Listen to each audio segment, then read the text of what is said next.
ഓരോരുത്തരായി ചില നല്ല ആത്മീയ ഗീതങ്ങളെ കർത്താവിനെ മഹത്വപ്പെടുത്തേണ്ടതിന് പാടി ഞങ്ങളുടെ പ്രിയ മറിയാമ്മന്റെ ഈ സാക്ഷ്യം കേട്ട നിങ്ങൾക്ക്, പ്രിയ മറിയാമ്മയുടെ സാക്ഷ്യം നിങ്ങൾ കേട്ടല്ലോ.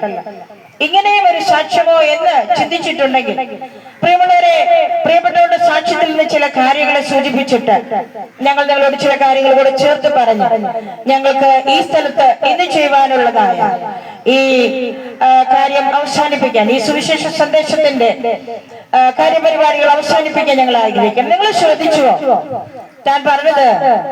വേദപുസ്തകത്തിൽ രേഖപ്പെടുത്തിയ പോലെ 12 വർഷം രക്തസ്രാവക്കാരിയായിരുന്ന സ്ത്രീയെ പോലെ താനും രക്തസ്രാവക്കാരിയായിരുന്നു. ഏറിയ കാലം മരുന്ന് കഴിച്ചു, ചികിത്സകൾ നടത്തി, തനിക്ക് സൗഖ്യം പ്രാപിച്ചില്ല. തന്റെ കുടുംബത്തെ കുറിച്ച് പറഞ്ഞുവല്ലോ, തന്റെ ജീവിത പങ്കാളി ഒരു മത്സ്യത്തൊഴിലാളിയായിരുന്നു. വളരെ ദരിദ്രാവസ്ഥയിലുള്ള ഒരു കുടുംബമായിരുന്നു അവരുടേത്. ഞങ്ങളെ ഇന്ന് പകൽക്കാലം ശ്രമിച്ചിട്ടുള്ള പ്രിയമുള്ളവരെ, മിക്കവാറും എല്ലാ കുടുംബങ്ങളിലേതും പോലെ താൻ പറഞ്ഞുവല്ലോ, മദ്യപാനിയായിരുന്ന ഒരു പ്രിയപ്പെട്ടവനാണ്. അങ്ങനെയെങ്കിൽ ജീവിതത്തിന്റെ എത്രമാത്രം അങ്ങനെയുള്ള സാഹചര്യങ്ങൾ ഞങ്ങൾ വിവരിക്കാതെ തന്നെ ഒരു കുടുംബനാഥൻ ഒരു മദ്യത്തിന് അടിമയാണെങ്കിൽ കുടുംബം എങ്ങനെ പോകുമെന്നതൊക്കെ ഞങ്ങളെ കേൾക്കുന്ന പ്രിയമുള്ളവർക്കറിയാം. എന്നാൽ നിരാശ മാത്രം കൈവശമായി, ദുഃഖമാവും കണ്ണീരും മാത്രം അവകാശമായി കയ്യിലുണ്ടായിരുന്ന പ്രിയപ്പെട്ടവർ തന്റെ അടുക്കലേക്ക് ഒരു സഹോദരി കടന്നു വരുവാനിടയായി തീർന്നു. അവർ വന്ന് ഈ പ്രിയപ്പെട്ടവർക്ക് വേണ്ടി പ്രാർത്ഥിച്ചു, തന്റെ രോഗത്തെ കുറിച്ച് അറിഞ്ഞ് പ്രാർത്ഥിച്ചു. അത്ഭുതം യേശു കർത്താവ് ചെയ്യുവാനിടയായി തീർന്നു. തനിക്ക് ആ രക്തസ്രാവം അവസാനിക്കുവാനിടയായി. താൻ യേശു ക്രിസ്തുവിന്റെ കൃപയാൽ സൗഖ്യം പ്രാപിച്ചു. അത് പാരമ്പര്യ കത്തോലിക്ക വിശ്വാസത്തിലായിരുന്ന പള്ളിയും പട്ടക്കാരനും പെരുന്നാളുകളും കർമാദികളും ഒക്കെ തങ്ങളുടെ നെഞ്ചിലേറ്റ് നടന്നിരുന്ന ആ പ്രിയപ്പെട്ടവർക്ക്, ആ കുടുംബത്തിന് ഒന്ന് തിരിഞ്ഞു നിന്ന് ചിന്തിക്കുവാൻ, ഇതെന്താണ് എന്ന് ചിന്തിക്കുവാൻ ഇടയായി തീർന്നു. അത് അവരുടെ അടുക്കലേക്ക്, അവരുടെ വീട്ടിലേക്ക് കടന്നു വന്ന ആ പ്രിയ സഹോദരി നിമിത്തം യേശു ക്രിസ്തു എന്ന സത്യദൈവത്തെ കുറിച്ച്, ആ ക്രിസ്തുവിനെ എല്ലാ ക്രിസ്ത്യാനികൾക്കും അറിയാം, ഇല്ലേ? ഞങ്ങളെ കേൾക്കുന്ന പ്രിയമുള്ളവരെ, ക്രിസ്തീയ മതവിഭാഗത്തിലുള്ള സകലമായ പ്രിയപ്പെട്ടവർക്കും യേശു ക്രിസ്തുവിനെ അറിയാം. പക്ഷേ യേശു ക്രിസ്തുവിനെ രുചിച്ചറിയുവാൻ കഴിയാത്തതാണ് ഒരു ദൗർഭാഗ്യം. ഞങ്ങൾക്ക് ലഭിച്ചത് ക്രിസ്തുവിനെ രുചിച്ചറിയുവാൻ കഴിഞ്ഞ ഭാഗ്യമാണ്.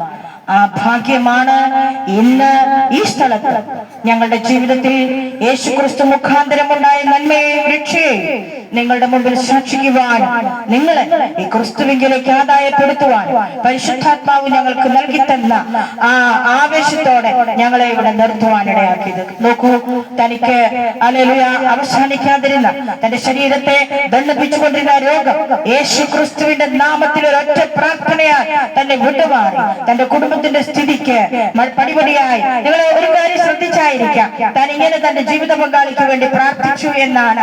ഹല്ലേലൂയ. പള്ളിയിലെ പെരുന്നാള് നടക്കുമ്പോ രൂപക്കൂടെടുത്ത് എഴുന്നള്ളിച്ചു പോകുന്ന സമയത്ത് എന്തുകൊണ്ട് തന്റെ ജീവിത പങ്കാളി, തന്റെ ഭർത്താവിനൊന്ന് പനി വന്ന് അകത്തുനിന്ന് കിടന്നെങ്കിലെന്ന് താൻ ആഗ്രഹിച്ചു എന്ന് ചിലപ്പോൾ ആളുകൾ ചിന്തിച്ചേക്കാം. എന്നാൽ ഞങ്ങൾ നിങ്ങൾക്ക് അതിനെക്കുറിച്ചൊന്ന് തിരിയപ്പെടുത്തുവാൻ ആഗ്രഹിക്കുകയാണ്. എന്താണ് കാരണമെന്നറിയാമോ? പ്രിയ മറിയാമ്മന്റെ സത്യദൈവത്തെ കുറിച്ച്, ആ സത്യദൈവത്തിന് തന്റെ മക്കളെ കുറിച്ചുള്ള ആഗ്രഹവും തിരിച്ചറിയുവാൻ അവരുടെ കുടുംബത്തിൽ യേശു ക്രിസ്തുവിനാൽ തിരഞ്ഞെടുക്കപ്പെട്ടത് പ്രിയ മറിയാമ്മന്റെ ആയിരുന്നു. തന്റെ ഉള്ളത്തിൽ ആ ആഗ്രഹം, തന്റെ കുടുംബം, തന്റെ ഭർത്താവ്, തന്റെ കുഞ്ഞുങ്ങൾ സത്യദൈവമായ യേശു ക്രിസ്തുവിനെ ഉള്ളതുപോലെ അറിഞ്ഞ് രുചിച്ചറിഞ്ഞ്, അറിയുകയല്ല പ്രിയമുള്ളവരെ, രുചിച്ചറിഞ്ഞ് അവനിൽ വിശ്വസിച്ച്, യേശു ക്രിസ്തുവിൽ വിശ്വസിച്ച ആ സ്വർഗീയ സൗഭാഗ്യത്തിന്റെ ഉടമകളാകേണ്ടതിന് തങ്ങളുടെ ജീവിതത്തിൽ വരേണ്ട വ്യത്യാസങ്ങൾ വരുത്തേണ്ടതാണെന്ന് മനസ്സിലാക്കിയപ്പോ പ്രിയപ്പെട്ടവൾ പ്രാർത്ഥിച്ചു, കർത്താവേ, നാളെ നടക്കാനിരിക്കുന്ന കാര്യപരിപാടിയിൽ എന്റെ പ്രിയപ്പെട്ടവൻ ഇടപെടാനിടയാകരുത്. പ്രിയമുള്ളവരെ, സംശയിക്കുന്നു? ഞങ്ങളെ കേൾക്കുന്ന പ്രിയമുള്ളവരോട് ഞങ്ങൾ പറയട്ടെ, അങ്ങനെ ഒരു കാരണമുണ്ടോ? ഉണ്ട്. എന്താണെന്നറിയാമോ?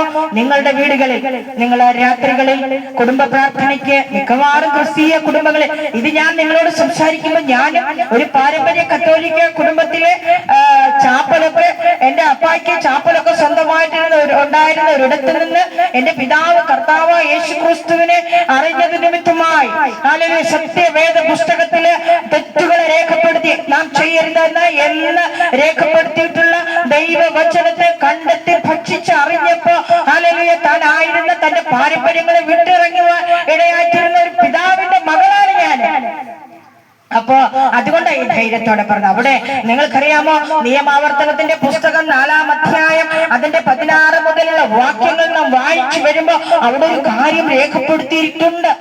മോശ എന്ന പഴയ നിയമത്തിലെ ദൈവപുരുഷന് കർത്താവ് ഹോരേബില് ആ മുൾ പടർപ്പുകളുടെ ഇടയിൽ വെളിപ്പെടുവാൻ ഇടയായി തീർന്നപ്പോ ആ കത്തിച്ചൊലിക്കുന്ന അഗ്നിയുടെ നടുവിൽ താൻ കാണുകയാണ് തീ കത്തിക്കൊണ്ടിരിക്കുമ്പോഴും ആ മുൾപ്പടർപ്പ്, പച്ചയായ മുൾപ്പടർപ്പ് കത്തി നശിച്ചു പോകുന്നില്ല. നമുക്കറിയാം നമ്മുടെ ചുറ്റുപാടുകളിൽ നല്ല പച്ചിലക്കൂട്ടങ്ങളുണ്ട്. ഇവിടെ ഒന്ന് തീ പിടിച്ചു കഴിഞ്ഞാൽ ഏത് പച്ചപ്പുള്ള മരവും നന്നായി ഒന്ന് തീ പിടിച്ച അത് കരിഞ്ഞു പോകും, ഇല്ലേ? അതിന്റെ പച്ചപ്പുകൾ നശിക്കും. എന്നാൽ മോശ എന്ന ദൈവപുരുഷൻ നോക്കിയപ്പോ ആ മുൾപ്പടർപ്പിൽ എന്ത് ചെയ്യുന്നില്ല, തീ ആളി കത്തുന്നു. പക്ഷെ അതിന്റെ അകത്ത് നിൽക്കുന്ന